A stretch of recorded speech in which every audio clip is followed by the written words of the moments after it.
नमस्कार मित्रों, मेरा नाम है आदित्य। आप देख रहे हैं एडवोकेट आदित्य यूट्यूब चैनल। आपकी सलाह प्रोग्राम का ये मैं 23वां पार्ट बना रहा हूं और इस वीडियो को शुरू करने से पहले मैं आपको एक चीज़ बता देना चाहता हूं। चर्चा जजमेंट्स की जो मेरा एक नया प्रोग्राम स्टार्ट हुआ है उसका तीसरा वीडियो आ चुका है और उस वीडियो में मैंने आपको एक बहुत ही ज़्यादा अच्छे जजमेंट के बारे में बताया है, जिसमें कुछ ऐसा मामला है कि जो पत्नी है उसने 498A का केस अपने पति के ऊपर किया था और पति ने क्रूरता के आधार पर डिवोर्स लगाया था और पत्नी अपने 498A में जो भी आरोप लगाई थी उसे सिद्ध नहीं कर सकी और यह मामला सुप्रीम कोर्ट तक जाता है और सुप्रीम कोर्ट ने खुद माना है कि जो पत्नी 498A का आरोप लगाई थी जिसमें से पति बरी हो गया है वो एक पति के ऊपर क्रूरता है और पति को इस आधार पर डिवोर्स की डिक्री सुप्रीम कोर्ट देता है। तो उस वीडियो में मैंने इस जजमेंट के बारे में डिटेल में बताया है। उस वीडियो का लिंक आपको डिस्क्रिप्शन में मिल जाएगा, आप वहां से जाके देख सकते हैं और साथ ही साथ ये जो जजमेंट है आप उसे हिंदी में भी पढ़ सकते हैं। हमारी वेबसाइट पे जाके सारी चीज़ों का लिंक आपको डिस्क्रिप्शन में मिलेगा, आप वहीं से पहुंच जाएंगे और साथ ही साथ आप इस जजमेंट को भी डाउनलोड कर सकते हैं। तो चलिए, आपकी सलाह प्रोग्राम का ये मैं 22वां पार्ट अब जो बना रहा हूँ, अब इसके बारे में बात करते हैं। आज की जो स्टोरी है वो हमें एक हस्बैंड ने लिख के भेजी है। आप सेक्शन 9 के बारे में तो जानते ही होंगे कि हिंदू मैरिज एक्ट का सेक्शन 9 क्या होता है, ये कब किया जाता है, लेकिन शायद आपको ये चीज़ें ना पता हो कि अगर आप सेक्शन 9 करने जा रहे हैं तो कौन कौन से डॉक्यूमेंट्स की आपको आवश्यकता पड़ेगी, क्या क्या एविडेंस देने पड़ेंगे और साथ ही साथ कौन कौन सी प्रक्रियाएँ होती हैं सेक्शन 9 में। तो यही सारी चीज़ें आपको जानने को मिलेंगी।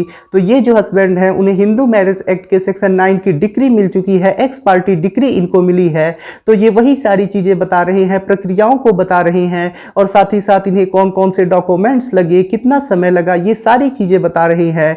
तो इस हस्बैंड की स्टोरी से आपको ये जानने को मिलेगा यदि आपने हिंदू मैरिज एक्ट के सेक्शन 9 का केस किया है तो इसमें कौन कौन सी प्रक्रियाएं होती हैं, यही सारी चीजें आपको जानने को मिलेगी। तो इस हस्बैंड को हिंदू मैरिज एक्ट के सेक्शन 9 की एक्स पार्टी डिग्री मिली है और उन्हीं सब चीजों के बारे में ये हमें बता रहे हैं और प्रक्रियाओं के बारे में और कितना समय लगा, यही सारी चीजें बता रही हैं। तो चलिए, अब मैं डिटेल में इन्होंने जो भी चीजें लिख के भेजी है वो मैं आपको पढ़ के बताता हूं ताकि आपको अच्छे से समझ में आ सके।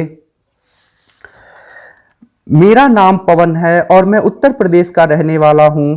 मुझे हिंदू मैरिज एक्ट के सेक्शन 9 की एक्स पार्टी डिग्री मिल गई है और मैं अपनी स्टोरी के माध्यम से आप लोगों के साथ शेयर करना चाहता हूं कि सेक्शन 9 का केस करने से लेकर डिग्री मिलने तक मुझे कौन कौन सी प्रक्रियाओं से होके गुजरना पड़ा और क्या क्या डॉक्यूमेंट्स लगे और साथ ही साथ क्या क्या एविडेंस मुझे देने पड़े और कितना समय लगा मुझे एक पक्षीय हिंदू विवाह अधिनियम की धारा 9 की डिग्री मिलने में।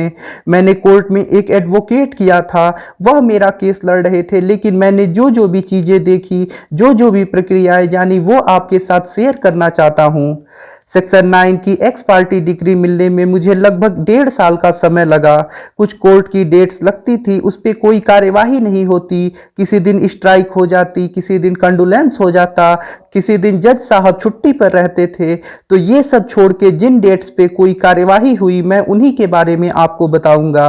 सबसे पहले तो मैं एक वकील साहब से मिला और सेक्शन 9 का केस करने को बोला और उनको अपना सारा डिटेल्स बताया, जैसे कि मेरा क्या नाम है, मेरा क्या एड्रेस है, मेरी पत्नी का क्या नाम है, उसका पूरा एड्रेस, शादी कब हुई, पत्नी का व्यवहार कैसा था, पत्नी अंतिम बार अपने मायके कब गई, इत्यादि डिटेल्स मैंने उनको बताई। फिर इन सब के आधार पे वकील साहब ने एक हिंदू विवाह अधिनियम की धारा 9 का प्रार्थना पत्र बनाया और मुझसे मेरी एक फोटो, आधार कार्ड और शादी का कार्ड लिया और मुझसे हस्ताक्षर कराए कुछ डॉक्यूमेंट्स पे। अगले दिन मेरा एप्लीकेशन कोर्ट में पेश किया गया और मैं जज साहब के सामने पेश हुआ।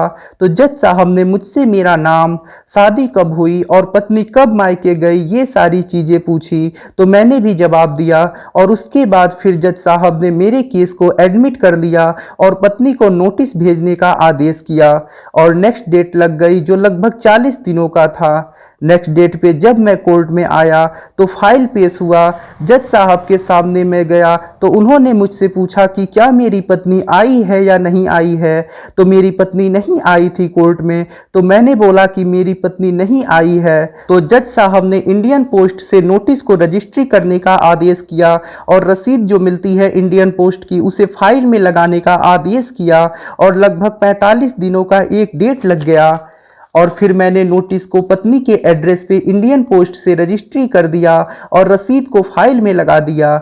फिर अगली डेट पे जब मैं कोर्ट में पेश हुआ तो जज साहब ने कोर्ट के ऑफिस से रिपोर्ट मांगा कि जो नोटिस भेजी गई थी कहीं वो वापस तो नहीं ना आ गई, और इंडियन पोस्ट से जो नोटिस भेजी गई थी उसका डिलीवरी रिपोर्ट मांगा और फिर नेक्स्ट डेट लगा दी जो 32 दिनों के लगभग का था। नेक्स्ट डेट पे जब मेरा फाइल पेश हुआ तो ऑफिस ने रिपोर्ट लगाया था कि नोटिस वापस नहीं आया है और इंडियन पोस्ट की जो रजिस्ट्री की गई थी उसकी डिलीवरी रिपोर्ट लगाई गई थी।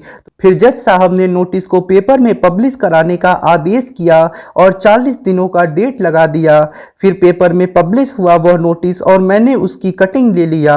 नेक्स्ट डेट पे जब मैं आया तो वकील साहब ने न्यूज़पेपर की कटिंग और एक पक्षी कार्यवाही करने के लिए कोर्ट में प्रार्थना पत्र दिया। जज साहब ने न्यूज़पेपर की कटिंग देखी और एक पक्षी कार्यवाही के प्रार्थना पत्र को पढ़ा और कहा कि अगली डेट पे अगर मेरी पत्नी नहीं आती है कोर्ट में तो वो एक्स पार्टी प्रोसीडिंग का ऑर्डर कर देंगे और 20 दिनों का डेट लगा दिए।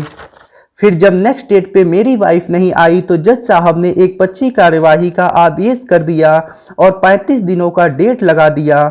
वकील साहब बताए कि नेक्स्ट डेट पे अब मेरा बयान होगा। एक पक्षी कार्यवाही यानी एक्स पार्टी प्रोसीडिंग और एक पक्षी डिक्री यानी एक्स पार्टी डिक्री में अंतर होता है। मेरे सेक्शन 9 का केस एक्स पार्टी प्रोसीडिंग होने में लगभग 1 साल का समय लग गया, क्योंकि किसी डेट पे कोई कार्य होता था, किसी डेट पे कोई कार्यवाही नहीं होती थी। तो मैं आपको सिर्फ उन्हीं डेट्स के बारे में बता रहा हूं जिन पे कार्यवाही होती थी। नेक्स्ट डेट पे मेरा स्टेटमेंट हुआ, पेशकार साहब ने मेरा बयान लिखा, मैंने भी सारी घटनाओं और डिटेल्स को बता दिया कि शादी कब हुई थी, पत्नी का व्यवहार कैसा था, वो कब लास्ट बार मायके गई, इन सारे डिटेल्स को बता दिया। और फिर नेक्स्ट डेट लग गया और वकील साहब ने बताया कि अब मेरे पिताजी का बयान होगा और मेरे पिताजी का एफिडेविट देना होगा। नेक्स्ट डेट पे मेरे वकील साहब ने मेरे पिताजी का एफिडेविट बनाया, उस पे उनसे सिग्नेचर कराया और उसे कोर्ट में सबमिट किया। और फिर मेरे पिताजी का पेशकार साहब ने बयान लिखा और बयान लिख लेने के बाद एक्स पार्टी आर्गूमेंट में मेरे केस को लगा दिया और 7 दिनों का डेट लग गया। नेक्स्ट डेट पे वकील साहब ने बहस किया और जज साहब को केस के बारे में जो डिटेल्स थी वो थोड़ी बहुत बताई और फिर जज साहब ने सारी बातें सुन के फाइल को ऑर्डर में रख लिया और 4 दिनों का डेट लगा दिए और कहे कि इस डेट पे मुझे ऑर्डर मिल जाएगा। 4 दिनों के बाद जब मैं नेक्स्ट डेट पे कोर्ट में गया तो लगभग मुझे 3 बजे के करीब में कोर्ट का ऑर्डर मिल गया। बस मैं जितना समझ पाया कि मुझे हिंदू मैरिज एक्ट के सेक्शन 9 की एक्स पार्टी डिक्री मिलने में क्या क्या करना पड़ा, क्या क्या प्रक्रियाएं हुई, यही हैं और इसमें लगभग मुझे 1.5 साल का समय लगा। शायद मेरे द्वारा दी गई जानकारी से आपको कुछ सीखने और जानने को मिला होगा। तो यदि कुछ भी आपको जानने को मिला है, अच्छी लगी है ये वीडियो, तो इस वीडियो को जरूर आप लोग लाइक कर दीजिएगा। जो भी सेक्शन 9 की प्रोसीडिंग थी मैं समझ पाया, उन सारी चीज़ों को आपको बता दिया हूँ। अगर आपकी भी पत्नी केस में नहीं आ रही है तो आपको भी इन्हीं प्रक्रियाओं से होकर गुजरना पड़ेगा, उसके बाद ही आपको हिंदू मैरिज एक्ट के सेक्शन 9 की एक्स पार्टी डिग्री मिल सकेगी। तो ये जानकारी हमें एक हस्बैंड ने लिख के भेजी थी और हस्बैंड ने हमें बताया था कि उसे हिंदू मैरिज एक्ट के सेक्शन 9 की एक्स पार्टी डिग्री मिल गई है और एक्स पार्टी डिग्री मिलने में उसे किन किन प्रक्रियाओं से होके गुजरना पड़ा, कौन कौन से डॉक्यूमेंट्स देने पड़े, कोर्ट में क्या क्या कार्यवाहियाँ हुई, कैसे कैसे नोटिस भेजा गया, कैसे कैसे उसे एविडेंस देने पड़े।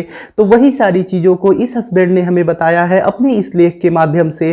शायद अब आप इस प्रक्रिया के बारे में समझ चुके होंगे कि आपने भी हिंदू मैरिज एक्ट के सेक्शन 9 का केस किया है और आपकी वाइफ कोर्ट में नहीं आ रही है, तो आपको एक्स पार्टी डिग्री मिलने के लिए कौन कौन सी प्रक्रियाओं से होकर गुजरना पड़ेगा, कैसे कैसे आपको हिंदू मैरिज एक्ट के सेक्शन 9 की डिग्री मिलेगी। एक बात और मैं आपको बता देना चाहता हूं, आप सोच रहे होंगे कि कौन सा एविडेंस दिया गया, तो जो हस्बैंड ने अपना बयान दिया, जो अपने पिताजी का बयान दिलवाया, यही चीजें एविडेंस के तौर पे कोर्ट में सबमिट की गई थी। आशा करता हूं आपको ये जानकारी काफ़ी ज़्यादा पसंद आई होगी। यदि आप मुझसे फ़ोन पे बात करके कोई कानूनी सलाह लेना चाहते हैं तो इसके लिए आप डिस्क्रिप्शन चेक कीजिए, वहां पे बताया गया है कि आप किस प्रकार से मुझसे फ़ोन पे बात कर सकते हैं। आशा करता हूं आपको ये वीडियो पसंद आया होगा। यदि वीडियो पसंद आया हो तो वीडियो को लाइक करें, अपने दोस्तों के साथ शेयर करें और यदि आप चैनल पर नए हैं तो चैनल को सब्सक्राइब करके बेल आइकन को दबाएं। मिलते हैं नए वीडियो के साथ अगले दिन, तब तक के लिए जय हिंद, जय भारत।